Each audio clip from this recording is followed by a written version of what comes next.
साथियों, आपकी SSC GD की परीक्षा को फतेह करने के लिए एक ऐसी क्लास मैं आपके लिए लेकर आ गया हूं, जिस क्लास को अगर आप सीरियसली तौर से देख लेते हैं, बहुत धैर्य के साथ साथियों देख लेते हैं, तो यहां से मैक्सिमम पोर्शन आपको देखने को मिलेगा अपनी शिफ्ट में।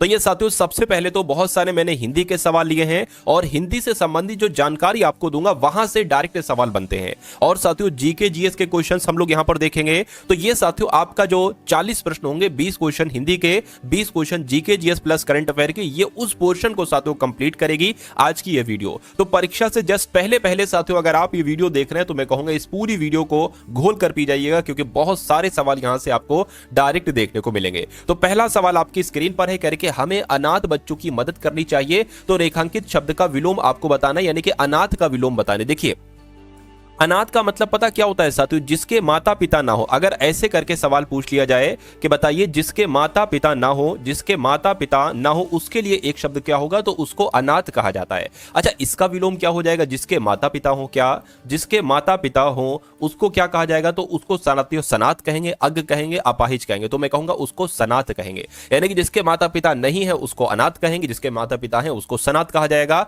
यानी कि अनाथ का विलोम सनाथ हो जाएगा और सनाथ का विलोम साथियों अनाथ हो जाएगा। ये बात आपको मालूम होना चाहिए। उसके बाद अगर हम लोग बात करें कि अग का विलोम अगर आपसे पूछ लिया जाए, तो अग का विलोम आपको विज्ञ बताना है, ठीक है ना। और अपाहिज पता कौन होता है? जो काम वगैरह ना कर सके, तो जो काम ना कर सके उसको अपाहिज कहा जाता है। इसका विलोम एक तरीके से क्या हो जाएगा साथियों? काम करने के जो योग्य होता है, ये इसका एक तरीके से हो जाएगा, ठीक है ना।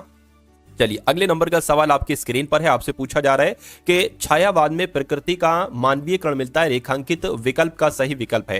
यानी कि आपको बताने कि क्या मानवीयकरण ऐसे लिखा जाता है, या ऑप्शन नंबर ए में जैसे लिखा हुआ ऐसे लिखा जाता है, बी में मतलब मानवीयकरण कैसे लिखा जाता है? तो मैं कहूंगा जैसे ऑप्शन नंबर 3 में लिखा हुआ ऐसे मानवीयकरण लिखा जाता है। अगला सवाल है, कह रहे कि अंडे सेना, ये एक मुहावरा है साथियों, और ये अक्सर आप लोग भी बोलते हैं कि अंडे सेना। इस मुहावरे का मतलब क्या होता है? मुर्गी के चूजा के ऊपर बैठना नहीं, स्वावलंबी होना नहीं, स्वार्थ सिद्ध करना नहीं, घर में बेकार बैठे रहना। यानी कि जो घर में बेकार बैठे रहता है ना, उसको कहा जाता है भाई तुम तो अंडे सेते रहते हो। तो अंडे सेना का मतलब क्या हो जाएगा? घर में बेकार बैठे रहना। अगला सवाल कह रहे कि नारी स्वतः स्वभावतः कोमल है, रेखांकित शब्द का पर्यायवाची आपको यहां पर बताना है। नारी का पर्यायवाची आपको बताना है, कौन सा नारी का पर्यायवाची हो सकता है? बताइए।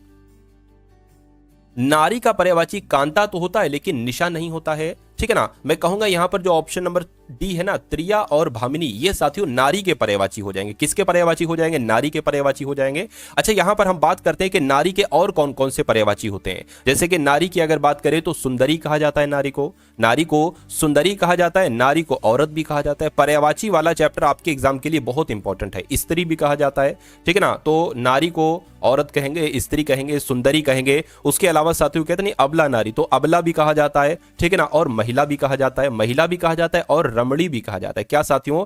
रमणी भी कहा जाता है। तो ये सारे साथियों नारी के पर्यायवाची हो गए, स्त्री के पर्यायवाची हो गए। उसके अलावा मैं आपको बता देता हूं, यहां पर साथियों निशा लिखा हुआ है ना, निशा का अगर आपसे पर्यायवाची पूछ ले, पेपर आपका यहीं से फंसेगा, बस आपको बहुत धैर्य से देखते रहना वीडियो को। तो अगर निशा की बात करते हैं ना साथियों, तो आप लोगों को यह मालूम होना चाहिए यामिनी कहा जाता है। रात कहते हैं साथियों, यामिनी कहते हैं। निशा का पर्यायवाची यामिनी हो जाएगा, और निशा भी कहते और निशी भी कहते। क्या साथियों? निशी भी कहते, और विभावरी भी कहा जाता है। क्या कहा जाता है साथियों? विभावरी भी कहा जाता है, और शर्वरी भी कहा जाता है, ठीक है ना। शर्वरी भी कहा जाता है, आप लोग ध्यान रखेंगे। चलिए, कोई दिक्कत नहीं है। अब यहां पर एक शब्द आया है साथियों, दामिनी। दामिनी के भी पर्यायवाची आपसे पूछा जाता है। दामिनी कह लो, सौदामिनी कह लो, यानी कि दामिनी कहते हैं बिजली को, और बिजली का पर्यायवाची क्या हो जाएगा? दामिनी हो जाएगा, सौदामिनी हो जाएगा। क्या हो जाएगा? दामिनी हो जाएगा, सौदामिनी हो जाएगा। उसके अलावा अगर बात करें, चपला कहते हैं बिजली को। उसके अलावा साथियों विद्युत कहा जाता है। क्या कहा जाता है? विद्युत कहा जाता है, ठीक है ना। चंचला भी कहा जाता है, विद्युत कहा जाता है, चंचला भी कहा जाता है, और तड़ित भी कहा जाता है। बिजली को तड़ित भी कहा जाता है। तो ये सारी जानकारी आपको ध्यान रखना है भाई। बहुत बढ़िया, वेरी गुड क्लास, ठीक है ना। अगले नंबर का सवाल आपकी स्क्रीन पर है, कह रहे के छात्र ने परीक्षा उत्तीर्ण की, रेखांकित शब्द का स्त्रीलिंग कीजिए। यानी कि छात्र एक पुल्लिंग शब्द है। इसका जवाब साथियों क्या? इसका जवाब साथियों छात्र का एक तरीके से स्त्रीलिंग करेंगे तो छात्रों हो जाएगा, या छात्रा हो जाएगा, छात्राएं हो जाएगा, या छात्री हो जाएगा। तो मैं कहूंगा छात्रा हो जाएगा। राइट आंसर आपका जो जाएगा वो ऑप्शन नंबर बी वाले के साथ जाएगा। अगला सवाल देखिए, कह रहे के आगी बड़ बागिते, ठीक है, बड़ी है आगी पेट की, रेखांकित पद का अर्थ बताइए। क्वेश्चन बहुत इंपॉर्टेंट है, यानी कि आपसे कुल मिला के इतना पूछा जा रहा है कि जो बड़ वागिते है इसका मतलब क्या होता है? पेट की आग को कहा जाता है बड़ वागिते? मैं कहूंगा नहीं, जंगल की आग को भी नहीं कहा जाता है, मन की आग को भी नहीं कहा जाता है, समुद्र की आग को क्या कहा जाता है साथियों, बड़वागिते कहा जाता है। ये आपसे एग्जाम में पूछा जाएगा। अच्छा, ऐसे करके बहुत सारे सवाल आते हैं, जैसे आपसे एग्जाम में पूछा जा सकता है कि पेट की आग को क्या कहा जाता है। तो अगर पेट की आग से साथियों पूछा जाए तो आप लोग ध्यान रखेंगे जठराग्नि कहा जाता है। पेट की आग को जठराग्नि कहा जाता है और जंगल की आग को क्या कहा जाता है साथियों, दावानल कहा जाता है। जंगल की आग को क्या कहा जाता है, दावानल कहा जाता है। और मन की अगर बात करें ना साथियों, तो मन की आग को साथियों विरहाग्नि कहा जाता है। क्या कहा जाता है, विरहाग्नि कहा जाता है। और समुद्र की आग बड़वागिते कहा जाता है। तो ये चारों कॉन्सेप्ट आप लोग याद रखेंगे। अगले नंबर का सवाल है करके अशुद्ध वाक्य का चयन कीजिए, यानी कि इसमें से 4 वाक्य दिए गए हैं, इसमें से 3 वाक्य तो शुद्ध है लेकिन एक वाक्य अशुद्ध है, वही आपसे यहां पर पूछा जा रहा है। देखिए, यानी कि यह कार्य कैसे संभव है, तो इसमें तो कोई दिक्कत नहीं है। कैसे है प्रश्नवाचक चिन्ह सही वाक्य है। कृष्ण ने कंस का वध किया, यह भी बिल्कुल शुद्ध वाक्य लग रहा है। थोड़े समय बाद छात्र वापस लौट आए, तो क्या लिखा हुआ, थोड़े समय बाद छात्र वापस लौट आए। तो देखिए, अब यहां पर मेरे हिसाब से होना क्या चाहिए था, थोड़े समय बाद छात्र लौट आए आना चाहिए था। ये वापस एक्स्ट्रा शब्द है, ठीक है। तो मैं कहूंगा ये वाला आपका गलत हो जाएगा, तो यही अशुद्ध वाक्य हो जाएगा और यही आपका राइट आंसर हो जाएगा। उसके अलावा देश शहीदों का सदा आभारी रहेगा, इस वाक्य में भी कोई दिक्कत नहीं है। उसके बाद देखिए अगला सवाल कह रहे कि जलेबी में मिठास अधिक है, रेखांकित शब्द का विशेषण बताइए। यानी कि इस मिठास शब्द का विशेषण आपको साथियों बताना है, क्या होगा, मिठाई होगा, ठीक है, या मीठापन होगा, मीठा होगा या चीनी होगा, मुझे बताइए। देखिए, मिठास की अगर हम बात करते हैं तो ये एक भाववाचक संज्ञा हो जाएगा। क्या साथियों, भाववाचक ये संज्ञा हो जाएगा। जैसे कि मिठास है, खटास है, रूखापन है, जवानी है, बुढ़ापा, ये सब साथियों भाववाचक संज्ञा के अंतर्गत आता है। अगर बात करते हैं साथियों यहाँ पर जलेबी शब्द की अगर बात करें तो जलेबी क्या हो जाएगा, जलेबी आपका एक तरीके से संज्ञा हो जाएगा, मतलब इसकी तरह कोई और चीज नहीं है, तो ये व्यक्तिवाचक संज्ञा हो जाएगा। जलेबी की अगर बात करें तो ये आपका व्यक्तिवाचक संज्ञा हो जाएगा। लेकिन मिठाई शब्द की अगर बात करते हैं कि मिठाई कैसा शब्द है, तो ये एक जातिवाचक संज्ञा क्या है साथियों, जातिवाचक संज्ञा है। चलिए, कोई दिक्कत नहीं है। अगर इस मिठास शब्द का विशेषण हम बताएंगे तो मीठा बताएंगे। क्या बताएंगे, मीठा बताएंगे। तो इस प्रकार जिनका भी आंसर ऑप्शन नंबर 3 के साथ था, तो मैं कहूंगा आंसर आपका बिल्कुल करेक्ट है। अगला देखिए, यानी कि शुद्ध वाक्य का साथियों चयन कीजिए। यानी कि इन चारों वाक्य में से 3 वाक्य तो अशुद्ध होंगे लेकिन एक वाक्य शुद्ध होगा, वही एक वाक्य शुद्ध आपको बताने। कह रहे कि यह वही लड़का है जिसको पुलिस ने पकड़ा था, इसमें तो कोई गलती नहीं लग रही है। यह वही लड़का है, ठीक है, इसको पुलिस ने पकड़ा था, इसको नहीं होना चाहिए, जिसको होना चाहिए, ठीक है। जिसको पुलिस ने पकड़ा, यहां पर क्रम गलत है। इसको पुलिस ने पकड़ा था, यह वही लड़का, यह भी नहीं सही होगा। यानी कि अगर शुद्ध वाक्य की बात करते हैं तो ऑप्शन नंबर ए वाला आपका बिल्कुल सही जवाब हो जाएगा। अगला सवाल कह रहे कि निम्नलिखित में से कौन सा पृथ्वी का पर्यायवाची नहीं है। ध्यान रखिए, नहीं पूछा जा रहा है, ऐसा नहीं फट देसी धरा देखो और लगा दो हाँ पृथ्वी का पर्यायवाची है। तो अगर बात करें, देखिए धरा की बात करें तो यह पृथ्वी का पर्यायवाची होता है। अचला की अगर बात करें, यह भी साथियों पृथ्वी का ही पर्यायवाची होता है। उसके अलावा धरती भी आपका साथियों पृथ्वी का ही पर्यायवाची होता है। लेकिन जब हम बात करते हैं सुधाकर की, तो सुधाकर पृथ्वी का पर्यायवाची की थोड़ी ना है साथियों, ये तो चांद का पर्यायवाची है।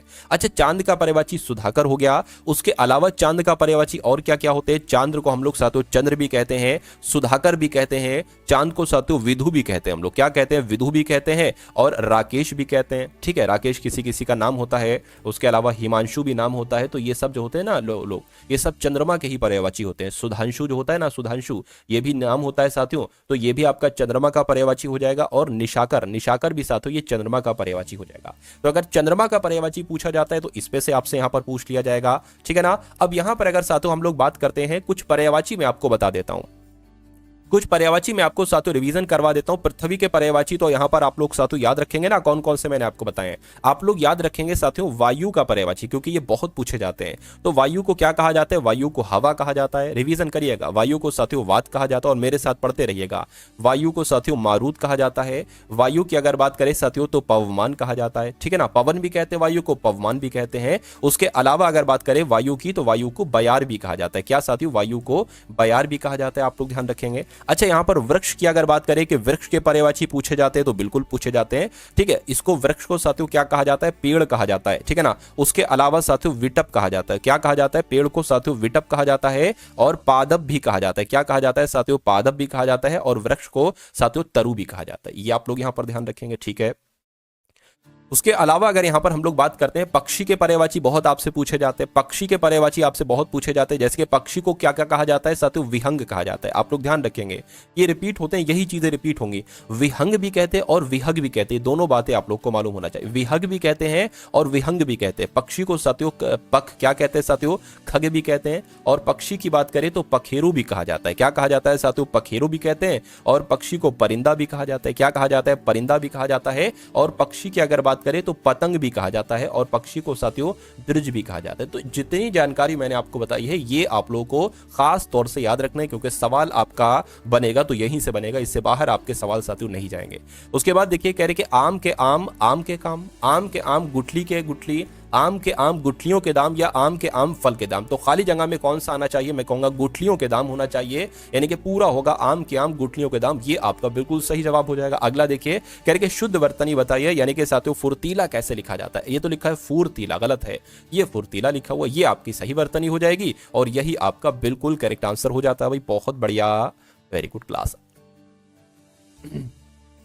अच्छा, कुछ चीजें मैं आपको बता देता हूं जो सबसे ज्यादा पूछी जाती है। जैसे कि आपको दे दिया जाता है गलत, ठीक है, आपको साथों एक तरीके से कवित्री की ऐसी वर्तनी दे दी जाती है और कहा जाता है इसकी शुद्ध वर्तनी बताइए। तो आप लोग याद रखेंगे, कवित्री की जो वर्तनी होती है साथियों, वो कैसी होती है, वो ऐसी होती है कवित्री की वर्तनी। उसके अलावा अगर बात करें, आपको दे दिया जाएगा साथियों महत्व। क्या साथियों, आपको महत्व दे दिया जाएगा, इसकी कहा जाएगा शुद्ध वर्तनी बताइए। तो पता कैसी होती है साथियों, महत्व ऐसे लिखा जाता है, ठीक है ना, महत्व ऐसे लिखा जाता है। उसके अलावा अगर बात करते हैं साथियों, आपको दे दिया जाएगा रसायन की। क्या रसायन की वर्तनी ऐसे नहीं होती साथियों, कैसे होती है, रसायन ऐसे लिखा जाता है, ऐसे लिखा जाता है। उज्जवल की बहुत साथियों पूछी जाती है, उज्जवल ऐसे दे दिया जाएगा, कहा जाएगा शुद्ध वर्तनी बताइए। तो 2 बार जाएगा और दोनों बार आधा आधा जाएगा, उज्जवल की वर्तनी ऐसे लिखी जाएगी। तो ये भी आप लोग याद रखेंगे। अगले नंबर का सवाल है, करके दिए गए रिक्त स्थान में सही वर्तनी वाला शब्द बताइए। लिखा हुआ है राजीव अपने माता पिता पर निर्भर है, या निर्भर ऐसे लिखा जाएगा, निर्भर ऐसे लिखा जाएगा, ऐसे लिखा जाएगा। तो निर्भर कैसे लिखा जाता है साथियों, ऐसे लिखा जाता है। और ऐसे कहां पर लिखा हुआ है, ऐसे ऑप्शन नंबर 3 में लिखा हुआ है। अगला सवाल देखिए, कहा जा रहा है कि शुद्ध वाक्य बताइए, यानी कि मेरी बात ध्यान के साथ सुनो, ये होना चाहिए शुद्ध वाक्य। मेरी बात ध्यान के साथ सुनो, ऐसे थोड़ी ना बोलते, ये सो बोलते हो मेरी बात ध्यान से सुनो। तो मेरी बात ध्यान से सुनो, यानी कि के स्थान के साथ की जगह पर से आ जाना चाहिए, तो ये वाक्य सही हो जाता, ठीक है। उसके बाद लिखा है साहित्य और समाज का घनिष्ठ संबंध है, ये वाक्य बिल्कुल सही है। उसके बाद लिखा है एक लोटा पानी से भर लाओ, एक लोटा पानी से भर लाओ थोड़ी ना होना चाहिए, पानी से भरा हुआ एक लोटा लाओ, ये होना चाहिए। एक लोटा पानी से भरा लाओ, ये सही नहीं है साथियों, पानी से भरा एक लोटा लाओ, ये होना चाहिए, ठीक है। उसके बाद लिखा हुआ है वह सारी रात भर, अब सारी सरी, पहली बात तो सरी गलत लिखा हुआ है, सारी भी आ गया, भर भी आ गया, इसलिए ये आपका गलत हो जाएगा, ठीक है ना। वह सारी रात भर जागता रहा, ये नहीं होना चाहिए साथियों, वह सारी रात भर जागता रहा, ये होना चाहिए। तो कुल मिला के साथियों अगर बात करें, यहां भर तो आ सकता है बिल्कुल, लेकिन इसकी वर्तनी आपकी गलत हो जाएगी, ये सारी ऐसे यहां पर आना चाहिए था। उसके बाद देखिए अगला सवाल आपकी स्क्रीन पर, कहा जा रहा है कि चंद्रमा पृथ्वी का एकमात्र प्राकृतिक उपग्रह है, वाक्य में रेखांकित शब्द का पर्यायवाची बताइए। यानी कि चंद्रमा का आपको साथियों पर्यायवाची बताना है, क्या हो सकता है, फटाफट आप लोग यहां पर बता दीजिए। तो चंद्रमा पृथ्वी का एकमात्र प्राकृतिक उपग्रह, वाक्य में रेखांकित शब्द का पर्यायवाची शब्द है। तो चंद्रमा का पर्यायवाची साथियों क्या होगा, मुझे बताइए। देखिए यहां पर अगर विटप शब्द की बात करते तो अभी मैंने आपको बताया था विटप किसे कहा जाता है, विटप साथियों जंगल को कहा जाता है। विटप की अगर बात करें तो इसका पर्यायवाची एक विपिन हो जाएगा, क्या हो जाएगा, विपिन हो जाएगा। कलश किसे कहा जाता है साथियों, कलश कहा जाता है घड़े को, क्या कहा जाता है साथियों, घड़े को कहा जाता है, ये आप लोगों को मालूम होना चाहिए। लेकिन विधु शब्द की अगर बात करते हैं, ये चंद्रमा का पर्यायवाची हो जाएगा, किसका पर्यायवाची, चंद्रमा का पर्यायवाची हो जाएगा। उसके बाद देखिए कहा जा रहा है कि वाक्य में इंगित अशुद्धि का शुद्ध रूप होगा मैं प्रत्येक शुक्रवार के दिन व्रत रखता हूं। तो इसमें दिक्कत साथियों कहां पर है, ये बात आपसे कुल मिला के यहां पर पूछी जा रही है, फटाफट आप लोग यहां पर मुझे बता दीजिए। चलिए देखिए, मैं प्रत्येक शुक्रवार के दिन, जब शुक्रवार आ गया है तो दिन नहीं आना चाहिए, यानी कि पूरा वाक्य आपका होगा मैं प्रत्येक शुक्रवार को व्रत रखता हूं। तो दिक्कत साथियों यहां पर है, और ये कहां पर लिखा हुआ है, ऑप्शन नंबर 2 में लिखा हुआ है। तो आपका राइट आंसर अगर है ऑप्शन नंबर 2 के साथ तो बिल्कुल करेक्ट हो जाएगा। ये तो रिपीट हो गया, ये यहां पर दिक्कत है, ये आपका राइट आंसर हो जाएगा। अगला सवाल देखिए आपकी स्क्रीन पर है, करके राजन को कुल जायदाद का छठा हिस्सा मिला, थोड़ा हिस्सा मिला, ये आएगा। 4 मीटर हिस्सा मिला ये आएगा, या यह हिस्सा मिला साथियों ये आएगा। देखिए अगर किसी को भी जायदाद का हिस्सा मिलता है तो ऐसे थोड़ी ना बोले भाई थोड़ा, मान लो 4 भाई हैं तो थोड़ा तुम ले लो, थोड़ा तुम ले लो, थोड़ा तुम, ऐसे थोड़ी ना मिलता है, तो ये भी नहीं होगा, ठीक है ना। या यह भी शब्द नहीं हो सकता। हाँ ये हो सकता है छठा हिस्सा मिल गया, छठा हिस्सा मिल गया ये हो जाएगा, या चौथाई हिस्सा मिल गया, या आधा हिस्सा मिल गया, ये तो हो सकता है, लेकिन ये 4 मीटर और ये नहीं होगा। तो मैं कहूंगा राइट आंसर अगर आपका है ऑप्शन नंबर 1 के साथ तो बिल्कुल करेक्ट हो जाएगा। साथियों अगर वीडियो को आपने अभी तक लाइक नहीं किया है तो रिक्वेस्ट करता हूं वीडियो को लाइक कर दीजिए, और चैनल पर अगर नए हैं तो चैनल को साथियों जरूर सब्सक्राइब कर दीजिए, और एक प्यारे से कमेंट के माध्यम से बता दीजिए कि क्लास आपको कैसी लग रही है। अगला सवाल देखिए, कहा जा रहा है कि दिए गए वाक्य में रेखांकित खंड को प्रतिस्थापित करने के लिए उपयुक्त विकल्प का चयन कीजिए। व्यक्ति कुसंगति में पड़कर अपनी अच्छाइयों को खो देता है। तो अपने अच्छाइयां को खो देता है, ये थोड़ी ना सही लग रहा है। इसकी जगह पर क्या आना चाहिए, अपन अच्छाइयों को खो देता है, अपन गलत लिखा हुआ है, अपनों अच्छाइयों को खो देता है, ये भी नहीं सही है, अपनी आना चाहिए, अपनी अच्छाइयां को खो देता है, ये आपका साथियों सही जवाब होगा, ये भी आपका नहीं हो सकता। तो कुल मिला के सही जवाब अगर आपका है ऑप्शन नंबर 3 के साथ तो बिल्कुल करेक्ट है। साथियों अगर आप ये सवाल कर पा रहे हो तो मेरा मानना है कि 20 में से 20 आपका स्कोर आ जाएगा हिंदी के सेक्शन में, ठीक है ना। अगले नंबर का सवाल करके जिसकी बाह घुटने तक हो उसके लिए एक शब्द क्या हो सकता है, ये आपसे यहां पर कुल मिला के पूछा जा रहा है। फटाफट आप लोग यहां पर बता दीजिए आपका सही जवाब क्या हो सकता है। देखिए कुछ चीजें मैं आपको यहां पर साथियों बता देता हूं, वो आपके एग्जाम में डायरेक्ट आपसे पूछी जाती है कि जिसकी गणना ना की जा सके उसके लिए एक शब्द क्या होगा। क्या आपसे पूछा जाएगा, आपसे पूछा जाएगा जिसकी गणना ना, क्या जिसकी गणना ना की जा सके उसके लिए क्या होगा, जिसकी गणना ना की जा सके उसके लिए एक शब्द क्या होगा, तो उसको साथियों अगणनीय कहा जाता है। क्या कहा जाता है साथियों, उसको अगणनीय कहा जाता है, ये आप लोग ध्यान रखेंगे। दूसरा सवाल आपसे पूछा जाता है साथियों जिसका वर्ण ना किया जा सके। क्या पूछा जाएगा, याद रखेंगे, जिसका वर्ण ना किया जा सके। क्या पूछा जाएगा साथियों, जिसका वर्ण ना किया जा सके उसके लिए एक शब्द क्या होगा, तो उसको साथियों अवर्णीय कहा जाएगा। क्या कहा जाएगा साथियों, अवर्णीय कहा जाएगा। यानी कि अब यहां पर दूसरी बात सुनिए, अगर पूछा जाए जिसकी गणना ना की जा सके उसको अगणनीय, लेकिन जिसकी गणना की जा सके उसको गणनीय कहा जाएगा। दो सवाल बनते हैं। उसी प्रकार जिसका वर्ण ना किया जा सके उसको अवर्णीय, और जिसका वर्ण किया जा सके उसको वर्णीय कहा जाएगा। ये 4 सवाल आपके बन गए। एक सवाल और आपसे पूछा जाता है अजर क्या होता है, तो अजर मैं आपको बता देता हूं, जो कभी बूढ़ा ना हो। क्या, जो कभी, ठीक है ना, जो कभी बूढ़ा ना हो। क्या साथियों, जो कभी बूढ़ा ना हो उसके लिए एक शब्द क्या हो सकता है, एग्जामिनर आपसे पूछेगा तो आपको अजर बता देना है। उसके अलावा एक और सवाल आपसे साथियों पूछा जाएगा जिसका खंडन ना किया जा सके। क्या पूछा जाएगा, जिसका खंडन ना किया जा सके, जिसका खंडन ना किया जा सके उसके लिए एक शब्द क्या हो गया, उसको साथियों अखंडनीय कहेंगे। क्या कहेंगे, उसको साथियों आप लोग याद रखेंगे अखंडनीय कहेंगे। यानी कि यहां पर भी 2 सवाल बनते हैं, जिसका खंडन ना किया जा सके उसको अखंडनीय, और जिसका खंडन किया जा सके उसको खंडनीय कहा जाएगा। अब सवाल में तो कुल मिला के आपसे पूछा गया था कि जिसकी बाह घुटनों तक हो उसके लिए शब्द क्या होगा, उसको साथियों अजानुबाहु कहा जाएगा। क्या कहा जाएगा, अजानुबाहु कहा जाएगा। राइट आंसर जिनका ऑप्शन नंबर ए है, मैं कहूंगा आंसर आपका बिल्कुल करेक्ट हो जाएगा। अगला सवाल है, कह रहे कि आभ्यंतर का तद्भव रूप होता है, तो उचित तद्भव शब्द से रिक्त स्थान की पूर्ति कीजिए। यानी कि आभ्यंतर एक तत्सम शब्द है, इसका आपको तद्भव शब्द बताना है, तो इसका तद्भव शब्द साथियों भीतर हो जाएगा। भीतर हो जाएगा तो राइट आंसर आपका क्या हो जाएगा, ऑप्शन नंबर 2 हो जाएगा। अगले नंबर का सवाल है, कह रहे हैं कि भारतीय सेना, क्या साथियों, भारतीय सेना कभी घना कभी चना देश की रक्षा करते हैं, ये होगा, या 2 धारी तलवार जैसे देश की रक्षा करते हैं, ये होगा। मतलब खाली जगह में आपको बताने क्या आएगा, या ऊंची दुकान फीके पकवान की तरह, या अंगारों पर पैर रखकर देश की सेवा करते हैं, रक्षा करते हैं। तो मैं कहूंगा साथियों भारतीय सेना अंगारों पर पैर रखकर देश की रक्षा करते, ये होना चाहिए। ये आपका साथियों बिल्कुल सही जवाब हो जाएगा। और जिनका भी आंसर ऑप्शन नंबर डी के साथ है, मैं कहूंगा आंसर आपका बिल्कुल करेक्ट होगा। भाई बहुत बढ़िया, वेरी गुड क्लास। अगला सवाल देखिए, ये बहुत लंबा सवाल नहीं है, इसमें साथियों कुछ नहीं है, 1 लाइन का सवाल होगा। बस निर्देश यहां पर दिए गए, कह के दिए गए वाक्य में रेखांकित खंड है, इसको प्रतिस्थापित आपको करना और सबसे उपयुक्त विकल्प का आपको चयन करना है। इसे प्रतिस्थापित करने की आवश्यकता नहीं है, तो विकल्प किसी बदलाव की आवश्यकता नहीं, इसका चयन कीजिएगा, यानी कि इस वाले ऑप्शन की चयन कीजिएगा। यानी कि प्राणी मात्र के प्रति दया भाव सभी धर्मों का तत्व आधार है, तो सभी धर्मों का तत्व आधार है, इसकी जगह पर क्या आना चाहिए, ये आपको यहां पर बताना है। धर्मों का सभी तत्व आधार है, ये क्रम गलत है। सभी धर्मों का आधार तत्व है, या सभी तत्वों का धर्म आधार है, ये भी नहीं होगा। मैं कहूंगा ये वाला हो जाएगा। यानी कि पूरा वाक्य आपका बन जाएगा, प्राणी मात्र के लिए प्रति दया भाव सभी धर्मों का आधार तत्व ये होना चाहिए। ये आपका बिल्कुल करेक्ट आंसर हो जाएगा। अगला सवाल आपकी स्क्रीन पर, कहने के वाल्मीकि हमारे आदि कवि थे। वाक्य में रेखांकित शब्द का पर्यायवाची आपको बताना है, यानी कि कवि का आपको साथियों पर्यायवाची बताना है। सॉरी, कवि का नहीं बल्कि आदि का आपको यहां पर पर्यायवाची बताना है। ठीक है ना, क्या हो सकता है बताइए। देखिए, वाल्मीकि हमारे आदि कवि थे। वाक्य में रेखांकित शब्द का पर्यायवाची नीचे दिए गए विकल्पों में से चुनिए। तो यहां पर साथियों प्रथम आ सकता है, प्रथम आ सकता है, तो ऑप्शन नंबर 4 आपका राइट आंसर हो जाएगा। अगला सवाल करके दत्त चित्र के लिए वाक्यांश क्या होगा। ये क्वेश्चन बहुत इंपॉर्टेंट है साथियों। देखिए,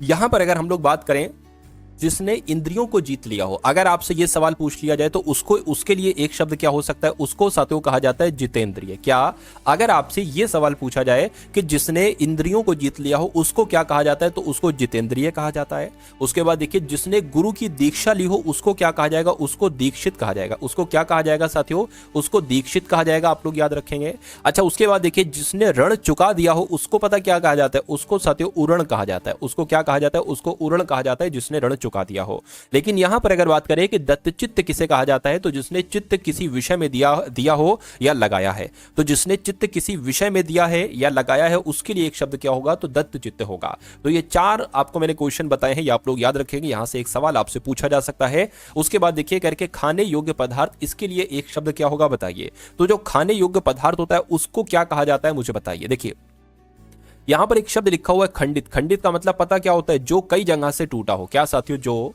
कई जगह से, अगर आपसे पूछा जाए जो कई जगह से टूटा हो, जो कई जगह से टूटा हो उसको क्या कहा जाएगा, उसको खंडित कहा जाएगा। ठीक है ना। और खाद क्या होता है, ये तो आप सभी लोग जानते हैं, जो एक तरीके से जो गला सड़ा पदार्थ नहीं होता है, वो जब खेतों में डाला जाता है तो उसकी उपज एक तरीके से बढ़ जाती है, तो जो डाला जाता है उसको खाद्य कहा जाता है। अब बात करते हैं साथियों, खाने योग्य पदार्थ को क्या कहा जाता है, तो खाने योग्य पदार्थ को खाद्य कहा जाता है, और जो खाने योग्य पदार्थ नहीं होता है उसको अखाद्य कहा जाता है। तो ये तीनों बातें आप लोग याद रखेंगे। नेक्स्ट नंबर का सवाल है, कहा जा रहा है कि तरुण का विलोम बता दीजिए, कि तरुण का विलोम भाई साहब यहाँ पर क्या हो सकता है, मुझे बताइए।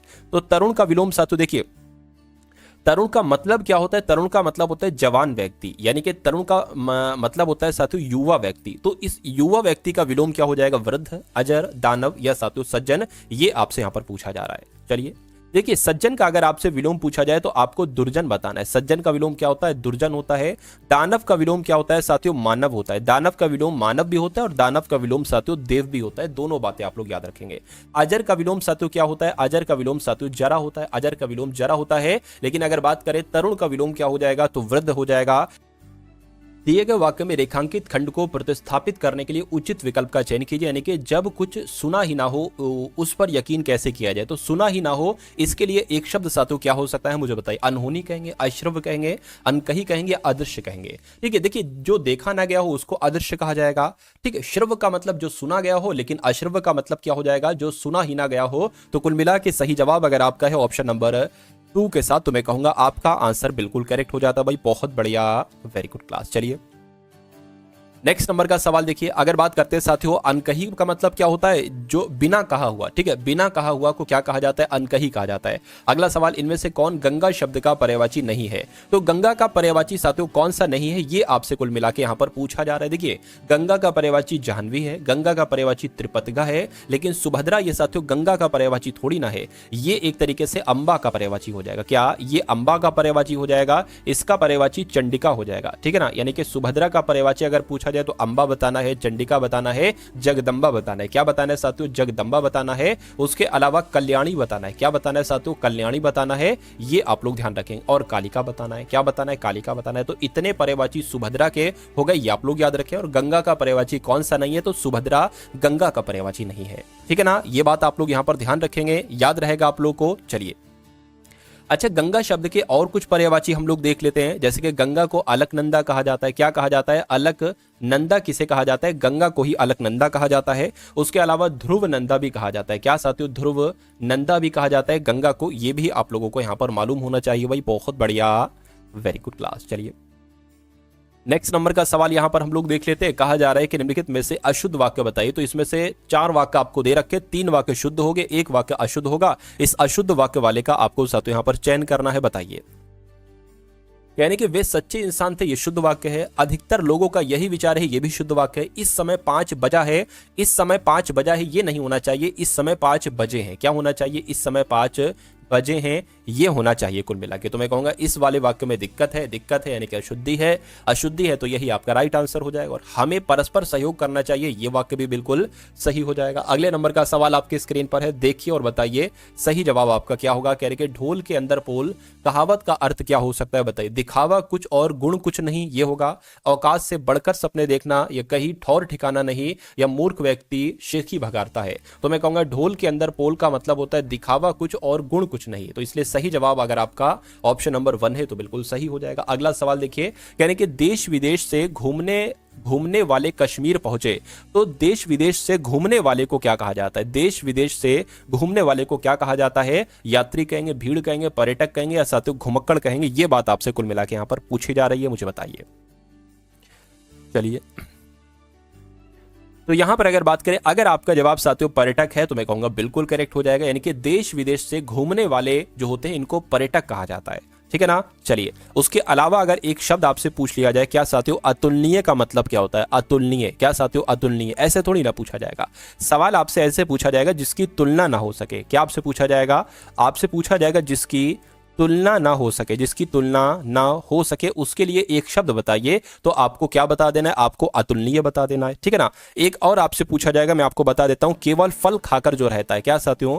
केवल फल खाकर, क्या साथियों? केवल फल खाकर जो रहता हो, केवल फल खाने वाला, ऐसे भी कह सकते हैं केवल फल खाकर जो रहता हो, या केवल फल खाने वाला, उसको क्या कहा जाता है? उसको साथियों फलाहारी कहा जाता है। क्या कहा जाता है? उसको फलाहारी कहा जाता है। और एक और आपसे पूछा जाता है, 2 भाषाएं बोलने वाले को क्या कहा जाता है? तो 2 भाषाएं, जैसे कि हम और आप तो नॉर्मली 2 भाषा बोल सकते हैं, या नहीं, इंग्लिश भी थोड़ी बहुत और हिंदी भी साथियों। 2 भाषाएं बोलने, ठीक है, वाले को क्या कहा जाता है? द्विभाषी कहा जाता है। क्या कहा जाता है साथियों? द्विभाषी कहा जाता है। ये सारी चीजें आप लोग यहां पर ध्यान रखेंगे भाई, बहुत बढ़िया, very good class. Next number का सवाल आपकी स्क्रीन पर है, आपसे पूछा जा रहा है कि निम्नलिखित विलोमार्थी शब्द युग्मों में असंगत कौन सा? यानी कि असंगत आपसे कुल मिला के पूछा जा रहा है, विलोम होना चाहिए वो। तो ज्योति का विलोम तो नहीं है, ये तो साथियों एक तरीके से पर्यायवाची हो जाएंगे, ये तो पर्यायवाची हो जाएंगे। उसके अलावा जटिल का विलोम सरल होता है, ठीक है। ताप का विलोम शीत होता है, बिल्कुल। जीवित का विलोम मृत होता है, बिल्कुल। लेकिन ज्योति का विलोम थोड़ी ना साथियों होता है, ये तो पर्यायवाची होता है। तो मैं कहूंगा ये आपका क्या होगा? बिल्कुल करेक्ट आंसर हो जाता है भाई, बहुत बढ़िया, वेरी गुड क्लास। अच्छा, यहां पर मैं आपको कुछ शब्द बता देता हूं और उनके जो विलोम पूछे जाते हैं वो मैं आपको बता देता हूं। सिर्फ वही चीजें डिस्कस करेंगे जो एग्जाम में पूछी जाएंगी आपसे। देखिए, अगर आपसे साथियों अकाल का विलोम पूछ ले, क्या अगर आपसे अकाल का विलोम पूछ लिया जाए तो आपको सकाल बताना है, अकाल का विलोम सकाल हो जाएगा। अगर आपसे अनाचार का विलोम पूछ लिया जाए तो आपको बता देना है सदाचार बता देना है। क्या बता देना है साथियों? सदाचार बता देना है। अगर आपसे दुराग्रह का, क्या साथियों? अगर आपसे दुराग्रह का विलोम पूछ लिया जाए तो आपको आग्रह बता देना है, दुराग्रह का विलोम आग्रह हो जाएगा। उसके अलावा अगर आपसे साथियों निराहार का विलोम पूछ लिया जाए, क्या निराहार का विलोम पूछ लिया जाए तो आपको आहार बता देना है, ठीक है ना। उसके अलावा ऐच्छिक का भी आपसे पूछा जाता है, बिल्कुल साथियों, ऐच्छिक का विलोम अगर आपसे पूछा जाए तो आपको साथियों अनैच्छिक बता देना है। क्या आपको बता देना है साथियों? अनैच्छिक आपको बता देना है। ये सारी चीजें आप लोग को मालूम होना चाहिए। अगर आपसे खगोल का विलोम पूछ लिया जाए तो खगोल का विलोम क्या होता है भाई साहब? खगोल का विलोम होता है साथियों भूगोल, ठीक है ना। अगर आपसे साथियों सुवाच्य का विलोम पूछ लिया जाए, सुवाच्य का विलोम क्या होता है साथियों? कुवाच्य होता है। क्या होता है? कुवाच्य होता है। तो ये सबसे इंपॉर्टेंट है, एग्जाम में यही साथियों रिपीट होते हैं बार बार। नेक्स्ट नंबर का सवाल आपकी स्क्रीन पर है, देखिए और बताइए सही जवाब क्या होगा। कहने के भारत में अभी भी दूर दराज के कई ऐसे गांव हैं जहां पहुंचने के लिए अभी तक मार्ग नहीं बना है। तो सवारी मार्ग नहीं बना है, पगडंडी मार्ग नहीं बना है, सड़क मार्ग नहीं बना है, या हवाई मार्ग नहीं बना है। तो क्या आना चाहिए खाली जगह में? सड़क मार्ग नहीं बना है, ये आपका राइट आंसर होना चाहिए। उसके बाद देखिए, कह रहे कि उसकी गाय 10 किलो दूध देती है, रेखांकित शब्द में विशेषण क्या है? यानी कि जो 10 किलो है ना, ठीक है ना, 10 के, देखिए एक तरीके से अगर बात करें, दूध आपका, दूध की विशेषता बता रहा है कितना दूध है, 10 किलो दूध है, तो ये कहीं ना कहीं विशेषण हो जाएगा। लेकिन ये 10 किलो दूध कैसा विशेषण हो जाएगा? परिमाणवाचक विशेषण हो जाएगा, गुणवाचक विशेषण हो जाएगा, संख्यावाचक विशेषण हो जाएगा, या सार्वनामिक विशेषण हो जाएगा? कुल मिला के आपसे यहां पर ये पूछा जा रहा है, मुझे बताइए। अब मैं आपको एक एक करके सारी चीजें साथियों यहां पर बता देता हूं, ठीक है ना। जैसे कि मान लीजिए, जैसे कि मैंने लिखा साथियों, ठीक है, यह, ठीक है, यह गेंद मेरी है। क्या साथियों? यह गेंद मेरी है, मैंने लिखा। तो यहां पर यह जो शब्द आया यह एक सार्वनामिक विशेषण हो जाएगा। वह बल्ला तुम्हारा है, तो वह शब्द जो है, क्योंकि साथियों गेंद की विशेषता किसने बताई, यह शब्द ने बताई। यहां पर अगर वह होता तो वो भी आपका सार्वनामिक विशेषण हो जाता, ठीक है ना। तो ये साथियों आप लोग यहां पर ध्यान रखेंगे, ठीक है, कोई दिक्कत नहीं है। अगर यहां पर साथियों मैं लिखूं मेरे पास 10 गेंद है, मेरे पास कितनी गेंद है, मेरे पास साथियों 10 गेंद है, तो एक तरीके से साथियों इस शब्द की विशेषता जो बताई है वो 10 शब्द ने बताई है। लेकिन ये एक कैसी संख्या, ये एक संख्यावाचक संख्या है, तो ये आपका संख्यावाचक विशेषण हो जाएगा, ठीक है ना। उसके अलावा गुणवाचक विशेषण क्या हो जाएगा, जैसे कि मान लीजिए, ठीक है ना, मोहन कोई लड़का है, मोहन ईमानदार लड़का है। क्या साथियों, ईमानदार लड़का है, मोहन ईमानदार लड़का है। तो ये मैंने साथियों जो बताई है, ये उसके बारे में उस लड़के के बारे में एक गुण बताया है, यानी कि मोहन ईमानदार है, बेईमान, ये उसका गुण है। तो अगर ये आपसे पूछा जाता तो ये एक तरीके से गुणवाचक विशेषण हो जाता। लेकिन अगर कभी भी ऐसे पूछ ले कि 1 लीटर पानी है, 2 किलो दूध है, 10 लीटर पानी है, तो ये परिमाणवाचक विशेषण के अंतर्गत आता है। इसलिए राइट आंसर आपका अगर है ऑप्शन नंबर 1 तो बिल्कुल करेक्ट हो जाएगा। जैसे कार में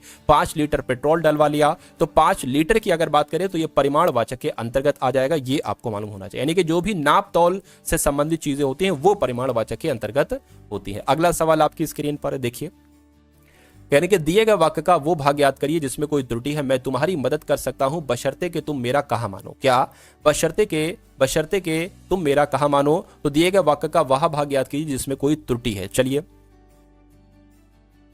क्या होना चाहिए, कैसे क्या हो सकता है साथियों, ये कुल मिला के आपसे यहां पर पूछा जा रहा है, मुझे बताइए।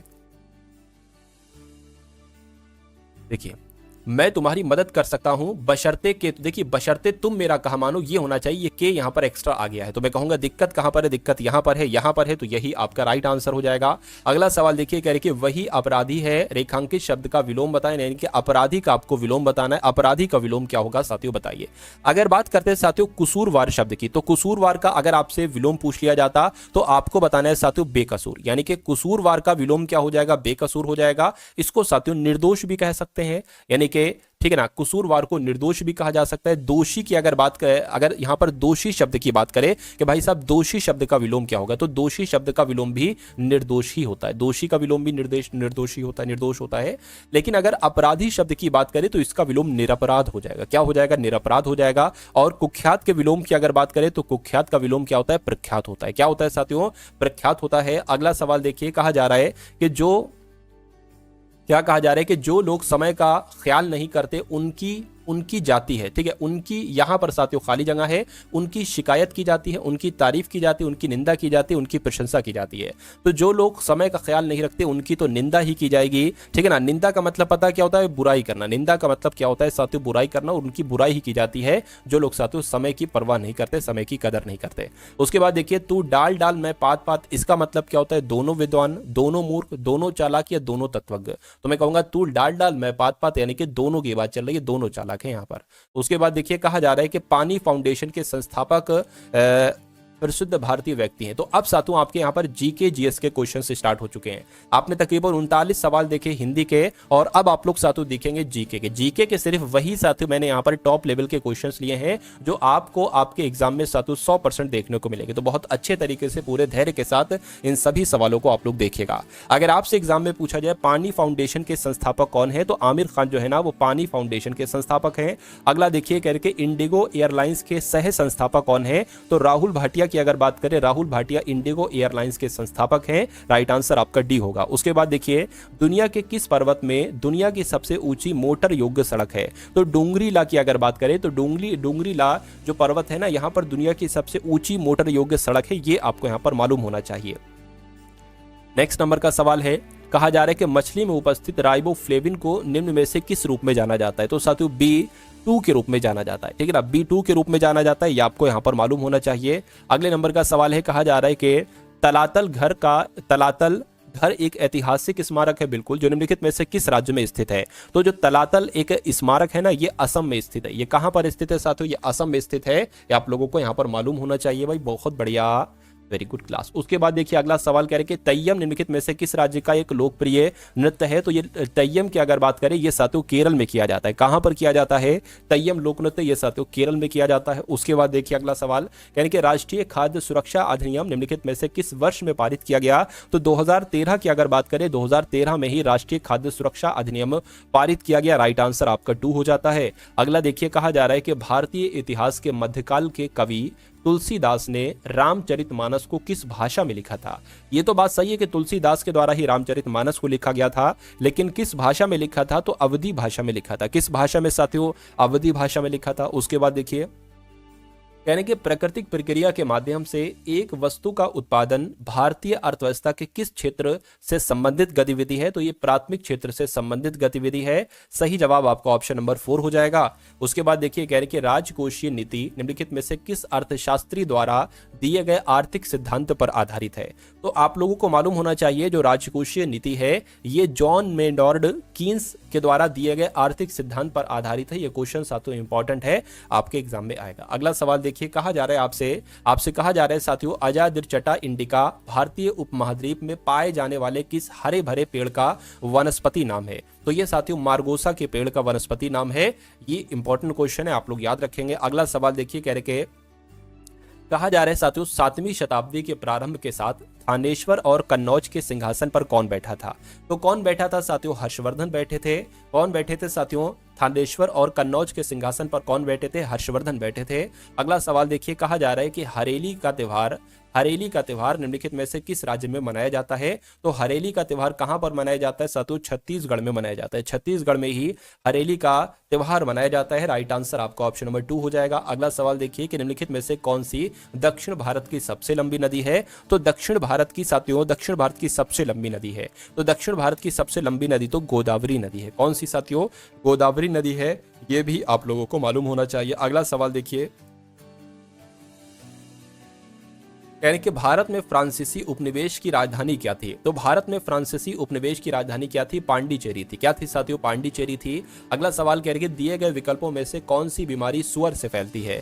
तो स्वाइन फ्लू की अगर बात करें स्वाइन फ्लू साथियों सुअर से फैलता है। अगला सवाल देखिए कहा जा रहा है कि घोड़े से खींची हुई गाड़ी की आवाजाही भौतिकी के किस सिद्धांत का उदाहरण है। तो मैं कहूंगा न्यूटन के तीसरे नियम का उदाहरण है। ये डिक्टो सवाल आपसे पूछा जाएगा, डिक्टो आंसर आप लोगों को लगा देना है। उसके बाद देखिए पृथ्वी के वायुमंडल की किस परत में ओजोन परत पाई जाती है। तो अगर बात करते हैं जो समताप मंडल होता है यानी कि समान ताप यहाँ पर रहता है। अगर बात करते हैं साथियों जो वायुयान वगैरह हैं, ठीक है ना, वायुयान वगैरह हैं, ये समताप मंडल में ही चलते हैं। क्यों, क्योंकि यहाँ पर आंधी वर्षा तूफान कुछ नहीं आता। क्यों नहीं आता, क्योंकि ये समताप है यानी कि समान ताप यहाँ का रहता है। अगर भाई आंधी तूफान वर्षा आएगा तो फिर दिक्कत पड़ेगी वायुयान या हेलीकॉप्टर को। उसके बाद देखिए कह रहे कि द लीजेंड ऑफ लक्ष्मी प्रसाद ये एक किताब है, ठीक है ना, एक किताब का ये शीर्षक है जिसे निम्नलिखित में से किसने लिखा था। तो ये साथियों ट्विंकल खन्ना के द्वारा लिखा गया था। ट्विंकल खन्ना इस सवाल का बिल्कुल सही जवाब हो जाएगा। उसके बाद देखिए अगला सवाल निम्नलिखित में से कौन सा मंत्रालय प्रत्येक वर्ष संसद में आर्थिक सर्वेक्षण प्रस्तुत करता है। तो जो आपका साथियों वित्त मंत्रालय है ना, ये मंत्रालय हर साल संसद में आर्थिक सर्वेक्षण को प्रस्तुत करता है। उसके बाद देखिए कह रहे कि निम्नलिखित में से किसने कहा था कि स्वराज मेरा जन्म सिद्ध अधिकार है। तो ये बात किसने कही थी, ये कथन किसका है, ये कथन बाल गंगाधर तिलक का है। सही जवाब आपका ऑप्शन नंबर 1 हो जाएगा। अगला सवाल देखिए कह रहे कि भारत का प्रायद्वीपीय पठार निम्नलिखित में से किस भूभाग का हिस्सा है। तो आप लोग ध्यान रखेंगे गोंडवाना भूमि का हिस्सा है। ये सवाल तकरीबन कई बार साथियों आपसे पूछा जा चुका है और फिर से आपसे पूछा जा सकता है। अगला सवाल कह रहे कि आहार नली में अंगों द्वारा स्रावित कौन सा रस वसा के पाचन में महत्वपूर्ण भूमिका निभाता है। तो किसकी बात चल रही है साथियों, पित्त रस अग्न्याशयी रस की बात चल रही है। ये आपका बिल्कुल सही जवाब हो जाएगा इस सवाल का। अगला सवाल के निम्नलिखित में से कौन सा कथन स्थानिक प्रजातियों का वर्णन करता है। तो जो स्थानिक प्रजातियों का वर्णन करता है साथियों कौन सा कथन, कम जनसंख्या वाली प्रजातियां लुप्त प्राय प्रजातियों की श्रेणी में आ सकती हैं, या एक तरीके से अगर बात करते हैं प्रजातियां जो एक तरीके से अगर बात करें प्रजातियां जो गहन खोजों के बाद मौजूदा नहीं पाई जाती हैं, या प्रजातियां जो केवल कुछ विशेष क्षेत्रों में पाई जाती हैं, ये आपका सही जवाब हो जाएगा। यानी कि स्थानिक प्रजातियों एक तरीके से बात करें स्थानिक प्रजातियां वो प्रजातियां हैं जो प्रजातियां केवल कुछ विशेष क्षेत्रों में पाई जाती हैं। राइट आंसर आपका ऑप्शन नंबर 3 हो जाएगा। अगला सवाल है कह रहे कि मैग्नस कार्लसन निम्नलिखित में से किस खेल के लिए प्रसिद्ध हैं। तो ये तो शतरंज खेलते हैं, शतरंज से जुड़े हैं। राइट आंसर आपका 4 होता है। अगला देखिए नीचे दी गई नदियों में से दक्षिण गंगा कहा जाता है, यानी कि दक्षिण गंगा गंगा नाम से किस नदी को जाना जाता है? तो मैं कहूंगा गोदावरी नदी को ही दक्षिण गंगा के नाम से जाना जाता है। अगला सवाल कह रहे कि तटीय ओडिशा का प्राचीन नाम क्या था? तो कलिंग था, कौशांबी था, कमरूपा था या खानदेश था? तो साथियों कलिंग था, यानी कि तटीय ओडिशा का प्राचीन नाम क्या था? तो कलिंग था। भारतीय संविधान ने किस देश से राज्य के नीति निर्देशक सिद्धांतों के विचार को उधार लिया था? तो मैं कहूंगा आयरलैंड देश आपका राइट आंसर हो जाएगा, यानी कि जो नीति निर्देशक सिद्धांत लिए गए हैं ये आयरलैंड देश के संविधान से लिए गए हैं। उसके बाद देखिए कह रही कि एक सामान्य टीवी रिमोट कंट्रोल द्वारा निम्न में से किस तरंग का उपयोग किया जाता है? यानी कि जो एक टीवी का रिमोट होता है, ठीक है, ये कंट्रोल के द्वारा कौन सी तरंगों का उपयोग करता है? तो ये अवरक्त तरंगों का उपयोग करता है। अवरक्त तरंगे इस सवाल का आपका बिल्कुल करेक्ट आंसर है। अगला देखिए भारत में राष्ट्रीय खेल दिवस तो ये किस दिन मनाया जाता है? ये आपसे यहाँ पर पूछा जा रहा है, फटाफट आप लोग बता दीजिए। तो अगर बात करें कि 29 अगस्त में कहूंगा बिल्कुल साथियों 29 अगस्त को राष्ट्रीय खेल दिवस मनाया जाता है। नेक्स्ट नंबर का सवाल कह रहे कि भारतीय संविधान का निम्नलिखित में से कौन सा अनुच्छेद भारत के राष्ट्रपति को राष्ट्रीय आपातकाल घोषित करने की शक्ति प्रदान करता है? तो अनुच्छेद 352 आपका सही जवाब हो जाएगा, यानी कि अनुच्छेद 352 जो है ना ये भारत के राष्ट्रपति को राष्ट्रीय आपातकाल घोषित करने की शक्ति देता है। सही जवाब आपका ऑप्शन नंबर 3 होगा। अगला सवाल है कह रही है राज्यसभा के पदेन सभापति कौन होते हैं? तो जो उपराष्ट्रपति होते हैं ना, उपराष्ट्रपति यही साथियों राज्यसभा के पदेन सभापति होते हैं। अगला सवाल कहने के एक उपन्यास है, इसका नाम है the God of small things. ये किस देश से प्रेरित है आपसे पूछा जा रहा है? तो ये अपने देश भारत से प्रेरित है। सही जवाब आपका ऑप्शन नंबर 2 होगा। उसके बाद देखिए जो चरक संहिता है, यानी कि चरक संहिता के अनुसार मानव शरीर में कितनी हड्डियां होती हैं? तो चरक संहिता के अनुसार मानव शरीर में 360 हड्डियां होती हैं। कितनी हड्डियां? 360 हड्डियां होती है। अगला देखिए कह रहे के the long walk to freedom ये किसकी आत्मकथा है? तो the long walk to freedom ये किसकी आत्मकथा है? ये नेल्सन मंडेला की आत्मकथा है। प्रोटीन की उपस्थिति का परीक्षण करने के लिए निम्नलिखित में से किसके विलयन की आवश्यकता होती है? तो किस विलयन की आवश्यकता होती है? कॉपर सल्फेट और कास्टिक सोडा विलयन की आवश्यकता होती है। मैं कहूंगा बिल्कुल साथियों प्रोटीन की उपस्थिति का परीक्षण करने के लिए कॉपर सल्फेट और कास्टिक सोडा विलयन की आवश्यकता होती है। उसके बाद देखिए अगला सवाल, यानी कि निम्नलिखित में से कौन सा दिन मानव अधिकार दिवस के रूप में मनाया जाता है? तो जो 10 दिसंबर है ना, ये साथियों मानव अधिकार दिवस के रूप में मनाया जाता है। उसके बाद देखिए निम्नलिखित में से किस जलीय जंतु में गलफड़े नहीं होते हैं? तो किसकी बात चल रही है साथियों? व्हेल की बात चल रही है, यानी कि जलीय जंतु है ये एक व्हेल और इसमें गलफड़े नहीं होते हैं। उसके बाद देखिए कहा जा रहा है कि कैलाश पर्वत को हिलाते हुए रावण नामक लोकप्रिय चित्रण निम्नलिखित में से किस गुफा में दर्शाया गया है? तो ये एलोरा की गुफा में दर्शाया गया है। किस गुफा में दर्शाया गया है? तो एलोरा की गुफा में दर्शाया गया है। अगला सवाल कह रहे कि तंजौर में बृहदेश्वर मंदिर किस धार्मिक संप्रदाय से संबंधित है? तो ये साथियों नैयार से संबंधित है, यानी कि नैयार धार्मिक संप्रदाय से संबंधित है। तो जो तंजौर में बृहदेश्वर मंदिर है ये, ठीक है ना। तो ये साथियों 80 टॉप लेवल के आपने यहाँ पर क्वेश्चंस देखे, हिंदी के क्वेश्चंस देखे और जीके के क्वेश्चंस देखे। तो ये क्लास आपको कैसी लगी? एक बार इस वीडियो को लाइक कीजिएगा, चैनल पर अगर नए हैं तो चैनल को सब्सक्राइब कीजिएगा और एक प्यारे से कमेंट के माध्यम से बताइएगा कि ये क्लास आपको कैसी लगी। और उसी प्रकार साथियों बात करते हैं यहाँ पर एसएससी जीडी प्लेलिस्ट का लिंक आपको दे दिया गया डिस्क्रिप्शन में। एसएससी जीडी प्लेलिस्ट का लिंक आपको डिस्क्रिप्शन में दिया है, ठीक है ना। तो उस प्लेलिस्ट को जाकर पूरा आप अगर वॉच कर लेते हैं तो मेरा मानना है कि आपका एग्जाम बहुत शानदार हो जाएगा। और ये सवाल आपके लिए होमवर्क के लिए रहा। कब के लिए साथियों? ये होमवर्क के लिए रहा आपके लिए सवाल।